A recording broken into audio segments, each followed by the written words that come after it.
अगर आपको प्रीलिम्स 2025 को क्लियर करना है तो आपको प्रीलिम्स पेपर में पैटर्न एनालाइज करना आना चाहिए।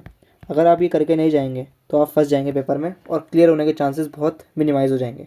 ठीक है, तो ये हमारी सीरीज़ है जिसमें हम पैटर्न एनालाइज करते हैं। इस सीरीज़ में हम 2011, 12, 13 और 14 के पेपर्स देख चुके हैं। इसमें क्या करते हैं, हम देखते हैं कि एग्जामिनर जो है वो स्टेटमेंट्स को रॉन्ग कैसे फ्रेम करता है, और जब वो रॉन्ग हमें पता चल जाएगा तो हम राइट स्टेटमेंट सही मार्क कर देंगे। ठीक है, तो उसके कुछ फिक्स्ड पैटर्न्स हैं जिनके थ्रू एग्जामिनर किसी स्टेटमेंट को रॉन्ग बनाता है। ठीक है, तो वही देख रहे हैं हम, और आज हम देखेंगे 2015 का पेपर। ठीक है, शुरू करते हैं। ये वाला क्वेश्चन देखिए, प्रधानमंत्री जन धन योजना के बारे में पूछ रहा है, हैज़ बिन लॉन्च फॉर। इसमें ऑप्शन सी और ऑप्शन डी देखिए। इसमें क्या कर रहा है, promoting financial inclusion in the country, providing financial help to the marginalise communities. दोनों किस चीज़ के बारे में बात कर रहा है, फाइनेंसिस के बारे में बात कर रहा है। ठीक है, अब इस पैटर्न को मैं नाम देता हूँ, इसका नाम है कन्फ्यूजिंग पैटर्न। एग्जामिनर जो है वो दो एक जैसी स्टेटमेंट डालेगा ताकि आप एक ना एक को गलत मार्क कर दें। ठीक है, तो जब भी आप ऐसे देखें तो इसमें जान लीजिए कि इन दोनों में से ही आंसर होगा। ठीक है, अब क्या हो क्या ना हो वो तो आप 50-50 से एलिमिनेशन करके भी कर सकते हैं, लेकिन इतना पता होना चाहिए कि आंसर इन दोनों में से ही होगा और कहीं से नहीं होगा। ठीक है, तो इस पैटर्न का नाम है कन्फ्यूजिंग पैटर्न। इसका आंसर सी है वैसे। Next, with reference to IUCN and CITES which of the following are correct. तो आप यहाँ को एक थंब रूल पता होना चाहिए। थंब रूल ये पता होना चाहिए कि जब भी कोई ऑर्गेनाइजेशन की बात करता है और वो बोलता है कि ये ऑर्गन है WTO का या यूनाइटेड नेशन का, तो वो जनरली जो होता है वो रॉन्ग होता है। ठीक है, मान लो कोई ऑर्गेनाइजेशन दे दी कि organisation ABC is an organ of United Nations, तो वो जनरली पैटर्न के हिसाब से गलत होगा। क्यों गलत होगा, इसका हम सीधा सीधा एग्जाम्पल देखते हैं। 2024 में क्वेश्चन आया था, World Toilet Organisation is an organ of United Nations, वो भी गलत था। जब वो भी गलत था और यहाँ पर भी गलत होता है, इसका मतलब ये एक पैटर्न है। पैटर्न क्या है कि जब भी किसी चीज़ का ऑर्गेनाइजेशन देगा कि ये यूनाइटेड नेशंस के अंदर फॉल करता है या WTO के अंदर फॉल करता है, तो जनरली क्या होगा, गलत होगा। ठीक है, IUCN is organ of United Nations, यहाँ पर ये गलत है। ठीक है, तो बस इतना पता होना चाहिए। Next, with reference to fly ash. अब इसमें ऑप्शन सी देखिए, fly ash is based of made up of silicon dioxide and calcium oxide only and does not contain any toxic elements. सबसे पहले तो आप ओनली पढ़ते साथ ही समझ जाएंगे कि यहाँ पर कुछ एक्सट्रीम्स की बात कर रहा है कि फ्लाई ऐश में से सिर्फ यही दो चीज़ें निकलती है। अब कोई अगर फ्लाई ऐश है तो आप जानते होंगे ना कि उसमें से कुछ नहीं निकलेगा। कुछ नहीं निकलेगा मतलब बहुत सारी चीज़ें निकलेगी। ठीक है, जरूरी थोड़ा ना है कि सिर्फ सिलिकॉन डाइऑक्साइड या कैल्शियम ऑक्साइड ही निकलेगी।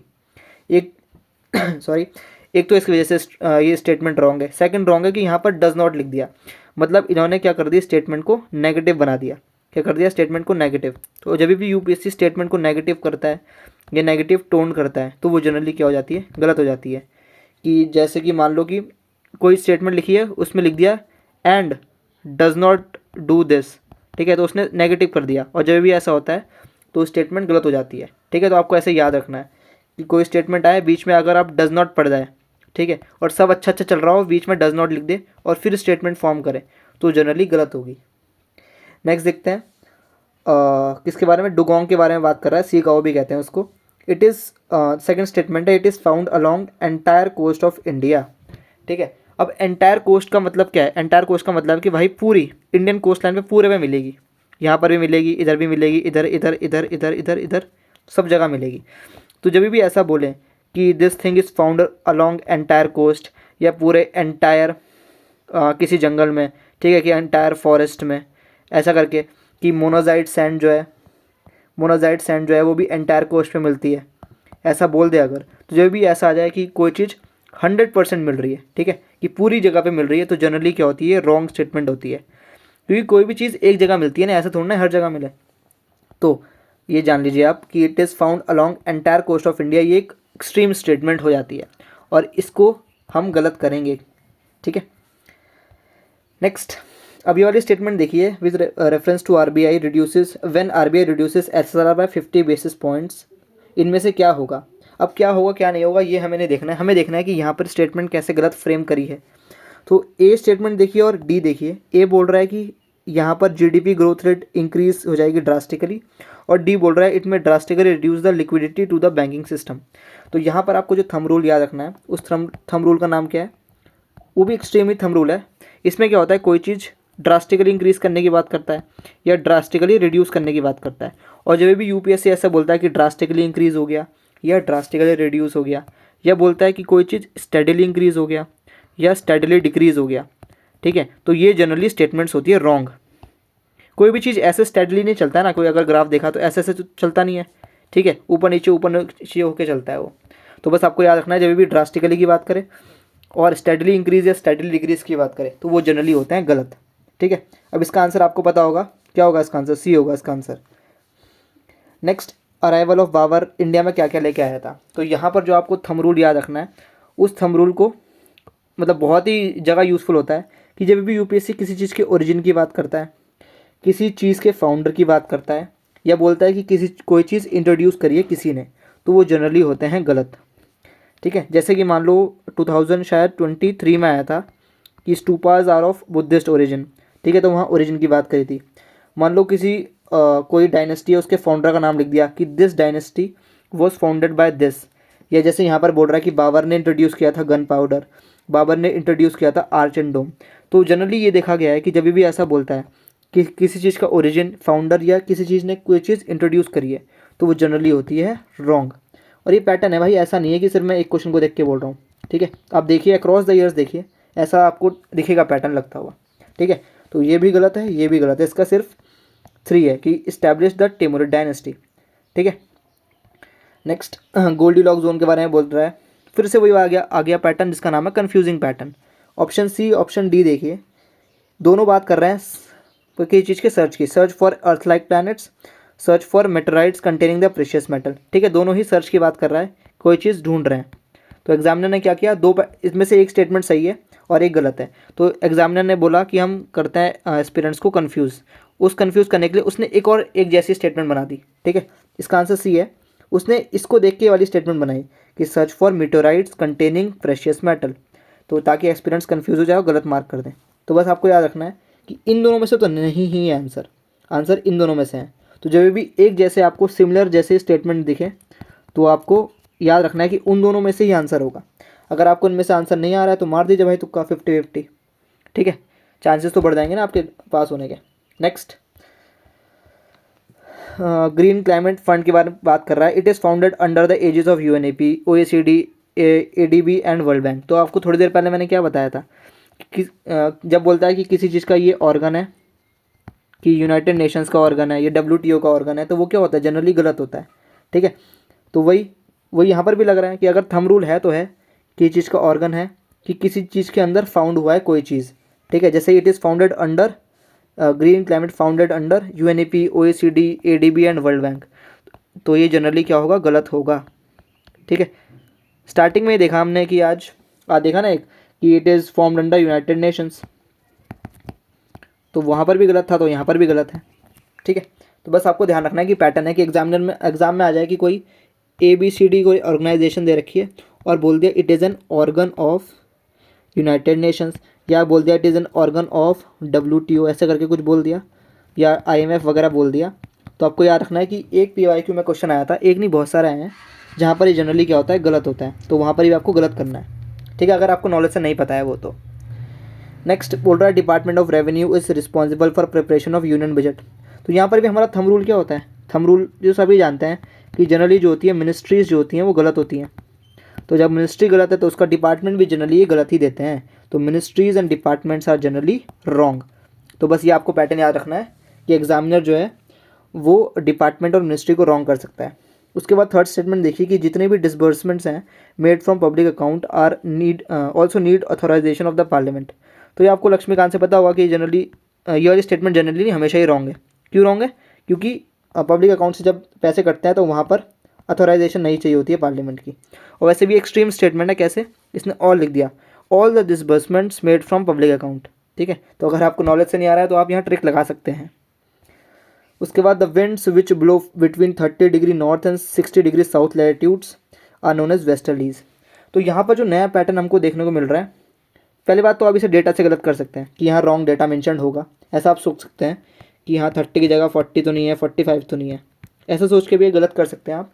लेकिन जो आपको ध्यान रखने वाली बात है यहाँ पर कि यूपीएससी ने यहाँ एक नया पैटर्न इंट्रोड्यूस किया है। उसने क्या करा, उसने लिख दिया साउथ को नॉर्थ, ठीक है, साउथ को लिख दिया उसने नॉर्थ। यहाँ 30 डिग्री 30 डिग्री, यहाँ पर भी 30 होना चाहिए था, या यहाँ 60 तो यहाँ पर भी 60, तो उसने कर दिया अदला बदली। ठीक है, नॉर्थ नॉर्थ लिखे, नॉर्थ को साउथ लिख दिया। तो आपको याद रखना है कि जब भी यूपीएससी ऐसा करे कि कभी कोल्ड की जगह वार्म लिख दें, ठीक है, उसके बाद इंक्रीज़ की जगह डिक्रीज़ लिख दे, ऐसा कर सकता है यूपीएससी क्वेश्चन को रॉन्ग करने में। ठीक है, तो बस आपको ध्यान रखना है ऐसा। ठीक है, तो ये डेटा की वजह से रॉन्ग है। Next, Indian Ocean Rim Association for Regional cooperation.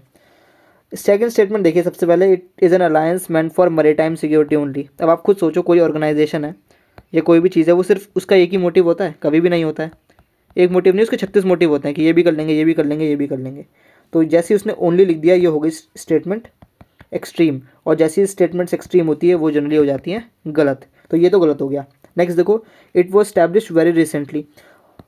ठीक है, तो जैसी ऐसा है कि कोई भी चीज़ वेरी रिसेंटली इस्टेब्लिश हुई है कि या इसका फॉर्मेशन अभी अभी हुआ है, तो ये भी जनरली होती है रॉन्ग। ठीक है, ये नया पैटर्न है, बस आपको ध्यान रखना है। एग्जामिनर में अगर आ जाए कि ABCD ऑर्गेनाइजेशन है, ये जस्ट अभी अभी बनी है, तो ये जनरली हो सकता है कि गलत दी हो। ठीक है, नेक्स्ट देखते हैं, the concept of biodiversity hotspot originated from organisation. तो मैं तब से क्या चिल्ला रहा हूँ कि जब भी किसी चीज़ का ओरिजिन या फाउंडर या बोल दे it was introduce by this, तो वो थंब रूल के हिसाब से हमारे गलत होते हैं। ठीक है, अगर बोलें कि स्टूपास जो है वो बुद्धिस्ट ओरिजिन के हैं, तो ये भी तो वैसा ही है कि concept of biodiversity originated from this organisation. ठीक है, तो जब भी ओरिजिन की बात करें, फाउंडर की बात करें, या किसी चीज़ ने कोई चीज़ इंट्रोड्यूस कर दी हो, तो वो जनरली हो जाते हैं गलत। बस आपको ये ध्यान रखना है। ठीक है, ये पैटर्न है भाई, हर साल रिपीट होता है। अगर आपको रिस्क लेना तो आप ले सकते हैं, मैं तो नहीं लेता हूँ, मैं तो ये फॉलो करता हूँ। नेक्स्ट देखते हैं, अब 87 क्वेश्चन देखो। फिर से मैंने कहा था एग्जामिनर क्या करता है, सही स्टेटमेंट लिखता है पहले। ठीक है, एक स्टेटमेंट लिख दी, मान लो ये वाली सही है इसमें, with reference to inflation in India, मान लो ये वाली सही है इसमें। अगर ये वाली सही है तो वो पहले सही स्टेटमेंट लिखेगा, फिर उसके जैसा मिलता जुलता एक गलत स्टेटमेंट बनाएगा। ठीक है, और इसका एकदम ऑपोजिट बनाएगा ताकि एस्पिरेंट्स हो जाए कंफ्यूज। तो देखो यहाँ क्या लिखा है, decrease money supply, decrease money circulation, increase money circulation. तो बस आपको ध्यान रखना है कि इन दोनों में से ही आंसर होगा। ठीक है, और इसका नाम क्या है, कन्फ्यूजिंग पैटर्न।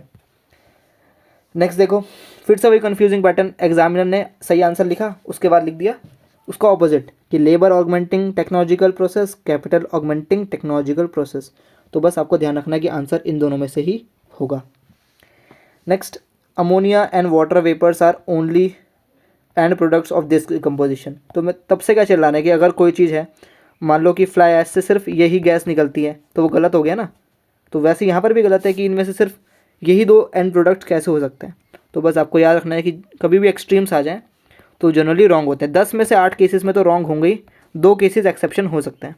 ठीक है, अब आपको ये 2 केसेस के पीछे नहीं भागना है, आपको ये भागना है 8 क्वेश्चन के पीछे। ठीक है, उसके बाद देखो 95th, fuel cells can not be use for powering buildings and not can be use for and not for small devices like laptops and computers. तो मैंने क्या बोला था कि स्टेटमेंट पॉजिटिव पॉजिटिव चल रही होगी, उसके बाद लिखेगा कुछ नेगेटिव टोन, नॉट या डज नॉट लिख देगा, और उसके बाद नेगेटिव चालू कर देगा स्टेटमेंट। तो जैसे ये नेगेटिव टोन हो जाती है स्टेटमेंट की, तो वो हो जाता है गलत।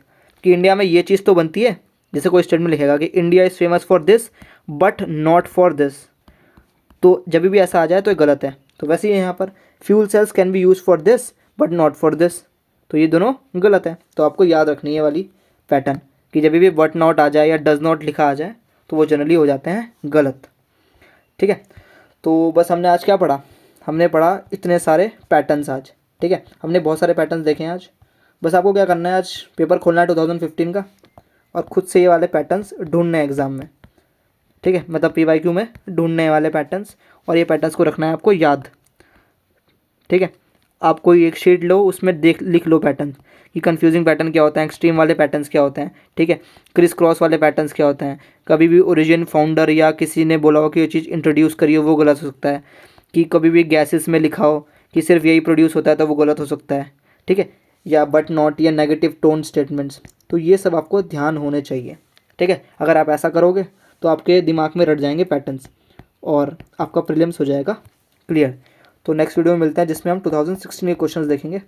तब तक के लिए टाटा बाय बाय।